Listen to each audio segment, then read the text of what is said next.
Janmabhumi Theerthakshetra trust രാമന്റെ പേരിൽ അമ്പലം പണിയുക എന്ന ആ ആവശ്യം മുൻനിർത്തിക്കൊണ്ടാണ് 1900 ആണ്ട് പിറന്നപ്പോൾ മുതൽ BJPയുടെ നേതൃത്വത്തിലുള്ള രാമക്ഷേത്രത്തിനു വേണ്ടിയുള്ള പടയോട്ടം തുടങ്ങിയത്. അതിനായിരുന്നു 1992 ഡിസംബർ 6-ാം തീയതി ഇന്ത്യ അന്നത്തെ രാഷ്ട്രപതി വിശേഷിപ്പിച്ചതുപോലെ രണ്ടാമത്തെ ദുരന്തത്തിന് സാക്ഷ്യം വഹിക്കേണ്ടി വന്നു.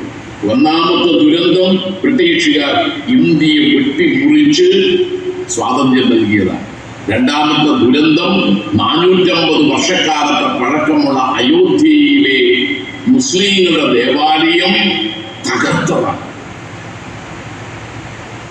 അന്ന് അതിന് കൂട്ടുനിന്നത് കോൺഗ്രസ് ആയിരുന്നു.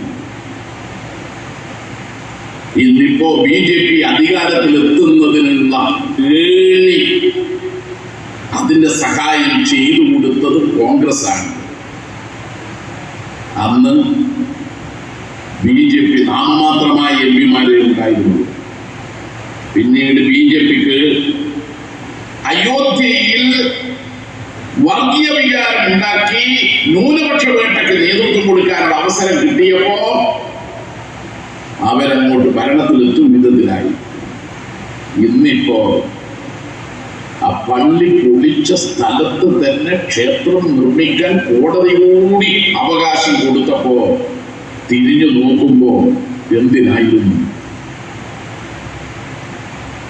രാമന് ക്ഷേത്രം നിർമ്മിക്കാൻ വേണ്ടി ജനങ്ങളിൽ നിന്ന് ഫണ്ടും സ്വർണവും വെള്ളിയും ഒക്കെ സമാഹരിച്ചിട്ട് അത് മുഴുവൻ രാമന്റെ പേരിൽ കട്ടുമുടിക്കുകയല്ലേ ചെയ്തു. അത് വിശ്വഹിന്ദു പരിഷത്തിന്റെ അഖിലേന്ത്യാ വൈസ് പ്രസിഡന്റ് ചമ്പത്ത് റായിയുടെ നേതൃത്വത്തിൽ വിശ്വാസികൾ ഇതാണ് തിരിച്ചറിയേണ്ടത്. വിശ്വാസികളെ വികാരം കൊള്ളിച്ചുകൊണ്ട് രാമക്ഷേത്രം നിർമ്മിച്ച് അതിന്റെ ഉദ്ഘാടനം പ്രധാനമന്ത്രി തന്നെ നിർവഹിച്ചതിന് ശേഷം ഇതാ രാമക്ഷേത്ര നിർമ്മാണത്തിലെ അഴിമതി, കോടികളുടെ അഴിമതി ഭണ്ഡാരം കക്കാൻ പാടില്ല. ഇതെല്ലാം മുകളിൽ ഒരാൾ കാണുന്നുണ്ട് എന്നെങ്കിലും ഓർക്കണ്ടേ. ചമ്പത്ത് റായ് മുകളിൽ ഒരാളെ കണ്ടുകൊണ്ടിരിക്കുന്നുണ്ട്, രാമൻ തന്നെ. കക്കല് പെട്ടെന്ന് കണ്ടുപിടിക്കാൻ കഴിഞ്ഞതൊന്നുമില്ല. പിന്നീട് അത് കണ്ടെത്താൻ കഴിഞ്ഞു. പല നാളിൽ കത്തുന്ന കള്ളൻ ഒരു നാളിൽ പിടിക്കപ്പെടും. 1400 കോടി രൂപയുടെ തട്ടിപ്പാണെന്നാണ് ചില മാധ്യമങ്ങൾ റിപ്പോർട്ട് ചെയ്യുന്നത്. ഏതായാലും ഭണ്ഡാരത്തിലെ പണം എണ്ണുന്നതിന് വേണ്ടി ഈ ചമ്പത്ത് റായിയുടെ നേതൃത്വത്തിൽ കുറച്ചാളെ ജോലിക്ക് വെച്ചിരുന്നു. അവരെ പിന്നീട് ബാങ്കിലെ ജീവനക്കാരായി എന്ന കള്ള രേഖയുണ്ടാക്കി. അവരെണ്ണുന്ന സമയത്ത് CCTV അതുണ്ടാവണമെന്നാണ് വ്യവസ്ഥ. അന്വേഷണ സംഘം ഈ ഭണ്ഡാരം എണ്ണി തിട്ടപ്പെടുത്തിയ പണത്തിന്റെ കണക്ക് നോക്കുമ്പോൾ ഞെട്ടിപ്പോയി. ആകെ ഒരു വർഷം 1500 രൂപ.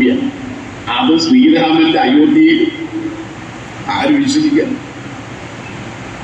അവസാന CCTV നോക്കാന്ന് വെച്ചു. 45 ആളാണ് ഈ ഭണ്ഡാരം പൊളിച്ചെണ്ണാൻ. 45 ആളാണ് ജോലിക്ക് വെച്ചത്. CCTV നോക്കുമ്പോൾ ഭണ്ഡാരം എണ്ണുന്ന മുറിയിലെ CCTV പ്രവർത്തിക്കുന്നേയില്ല. മോഷണത്തിൽ ഈ RSSകാർ AI ആണ് കേട്ടോ. മോഷണത്തിൽ അപ്പം ദൈവത്തിന്റെ സ്വത്ത് മോഷ്ടിക്കുന്നതിൽ AI എത്ര സമർത്ഥമായിട്ടാണ്. എന്നിട്ട് അതിൽ പ്രതികളായ ആളുകൾ, 2 മുഖ്യ പ്രതികൾ മിശ്രയെയും ആ റായിയെയും 2 പേരോടും പറഞ്ഞു, നിങ്ങൾ ആ പദവി രാജിവെച്ചാണ്. കാരണം എന്താ? വിശ്വഹിന്ദു പരിഷത്തിന്റെ അഖിലേന്ത്യാ അധ്യക്ഷനും വിശ്വഹിന്ദു പരിഷത്തിന്റെ അഖിലേന്ത്യാ സമിതി അംഗവുമാണ് ഇദ്ദേഹം. നിങ്ങൾ ആ പദവി രാജിവെക്കുക, നിങ്ങൾക്ക് പുതിയ പദവി നൽകും. അവർക്ക് പ്രമോഷൻ നൽകാൻ ആരാധി, തുറുങ്കിലടക്കാനല്ല. മുഖ്യപ്രതികളെ രക്ഷിച്ച് അവർ മോഷ്ടിക്കാൻ പറഞ്ഞത് പ്രകാരം മോഷണത്തിന് സഹായം ചെയ്തു കൊടുത്ത ആളുകളെ ജയിലിലടക്കുന്ന ഈ മോഡിയുടെയും യോഗി ആദിത്യനാഥിന്റെയും തട്ടിപ്പ് ദൈവത്തിന്റെ പേരിലാണെന്ന് ഓർത്തോളണം. അത് രാമന്റെ പേരിൽ. ദേശീയ രാഷ്ട്രീയത്തിൽ ഏറ്റവും പ്രധാനപ്പെട്ട ഒരു മിത്തായി ഇന്ന് BJP-ക്കാർ കൊണ്ടു നടക്കുന്ന ഒന്നാണ് വിശ്വാസികൾ അവരുടെ വിശ്വാസ പ്രമാണമായി മനസ്സിൽ കാത്തു സൂക്ഷിക്കുന്ന രാമൻ. സിനിമയിറങ്ങി രാമന്റെ പേരിൽ നാടാകെ പ്രചരണമുണ്ടായി. രാമന്റെ ക്ഷേത്രം സംരക്ഷിക്കാനുള്ള പടയോട്ടം. ആ രാമന്റെ പേരിലാണ് അയോധ്യയിൽ 1400 കോടി രൂപയുടെ വെട്ടിപ്പ് നടന്നത്. ഭണ്ഡാരത്തിന്റെ ഒരു കണക്ക് പുറത്തു വന്നത് 79 ലക്ഷം രൂപ ഭണ്ഡാരത്തിൽ നിന്ന് അക്കാലത്ത് മോഷ്ടിച്ചു എന്നാണ്. ഇക്കാലം അത്രയുമുള്ള ഭണ്ഡാരത്തിന്റെ മോഷണമല്ല. അഡീഷണൽ മജിസ്ട്രേറ്റ് ചമ്പത്ത് റായിയോട് ചോദിച്ചു ഈ കണക്ക് ഹാജരാക്കാൻ. കണക്ക് ഹാജരാക്കാൻ ആവശ്യപ്പെട്ടപ്പോൾ ചമ്പത്ത് റായി അഡീഷണൽ മജിസ്ട്രേറ്റ് അവിടെ ഭരണപരം അഡ്മിനിസ്ട്രേഷൻ ഒരാളുണ്ട്, ലോ ആൻഡ് ഓർഡർ വേറെ ആളുണ്ട്. അപ്പൊ അഡ്മിനിസ്ട്രേഷനുള്ള അഡീഷണൽ മജിസ്ട്രേറ്റ് മറുപടി കൊടുത്തു, ദൈവത്തിന്റെ കണക്ക് മനുഷ്യന് കൊടുക്കാൻ പാടില്ല. എത്ര നല്ല തട്ടി. ഇങ്ങനെ തട്ടിപ്പിന്റെയും വെട്ടിപ്പിന്റെയും പര്യായമായി BJP-യുടെ സർക്കാർ മാറി. യോഗി ആദിത്യനാഥ് ഇന്നലെയും മാധ്യമ സുഹൃത്തുക്കളോട് പറഞ്ഞിട്ടുണ്ട്, ഒരു കുറ്റവാളിയും രക്ഷപ്പെടില്ല. കുറ്റവാളി രക്ഷപ്പെടില്ല എന്ന് പറയുന്ന ആൾ കുറ്റവാളിയാണ്. അതാണ് രസകരമായ കാര്യം. അതുകൊണ്ട് വർഗീയത സൃഷ്ടിക്കുന്ന സമകാലീനമായ ഒരു സാഹചര്യം കൂടി കാണുമ്പോൾ മതത്തെ ദുരുപയോഗം ചെയ്യുന്ന രാഷ്ട്രീയ ഉപകരണമാക്കി മാറ്റുന്ന അധികാരത്തിൽ എളുപ്പത്തിൽ കയറാനുള്ള ഒന്നാണ് എന്ന് തിരിച്ചറിയണം. അതാണ് വർഗീയത. അതുകൊണ്ട് മതത്തെയും വിശ്വാസത്തെയും നാം മാനിക്കണം, വർഗീയതയെയും തീവ്രവാദത്തെയും എതിർക്കണം. എല്ലാ വർഗീയതയെയും. ഗാന്ധിജി തികഞ്ഞ വിശ്വാസിയാണ്, രാമഭക്തനാണ്. പക്ഷെ ഗാന്ധിജിയെ കൊന്ന നാഥുറാം വിനായക ഗോഡ്സെ വർഗീയവാദിയാണ്. അത് രണ്ടാണ്. ഗോഡ്സെ പ്രതിദാനം ചെയ്യുന്നത് RSS-നെയാണ്, ഗാന്ധിജി പ്രതിദാനം ചെയ്യുന്നത് മാനവിക മൂല്യത്തെയാണ്. ഈ വ്യത്യാസം നാം തിരിച്ചറിഞ്ഞുകൊണ്ട് വേണം ഇന്നത്തെ കാലത്തിന്റെ സവിശേഷത തിരിച്ചറിയാൻ.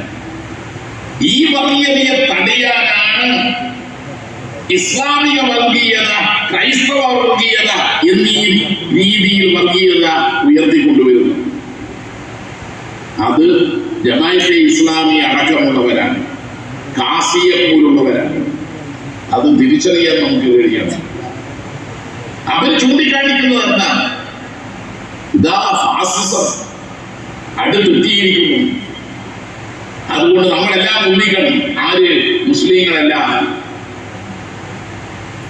ഈ ഫാസിസത്തെ തടയാൻ ന്യൂനപക്ഷ വർഗീയതയിലൂടെ സാധിക്കുമോ? ന്യൂനപക്ഷം തീവ്രവാദത്തിന്റെ മാർഗം സ്വീകരിക്കാൻ സാധിക്കുമോ? ലോകത്ത് ഒരിടത്തും കഴിഞ്ഞിട്ടില്ല. ഒരു വർഗീയതയെ തടയാൻ മറ്റൊരു വർഗീയത കൊണ്ട് കഴിയില്ലെന്നാണ് അനുഭവം.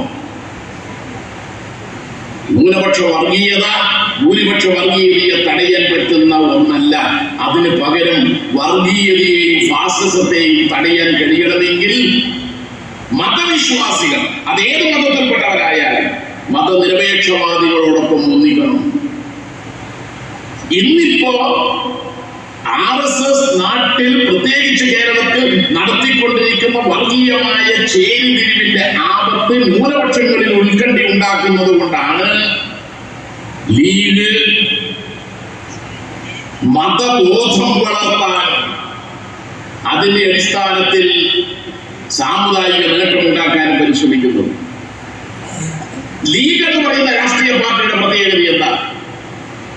ആ രാഷ്ട്രീയ പാർട്ടി എല്ലാ കാലത്തും സമ്പന്നന്മാർക്ക് വേണ്ടി മാത്രമായിരുന്നു നിലകൊണ്ടത്. പാവപ്പെട്ട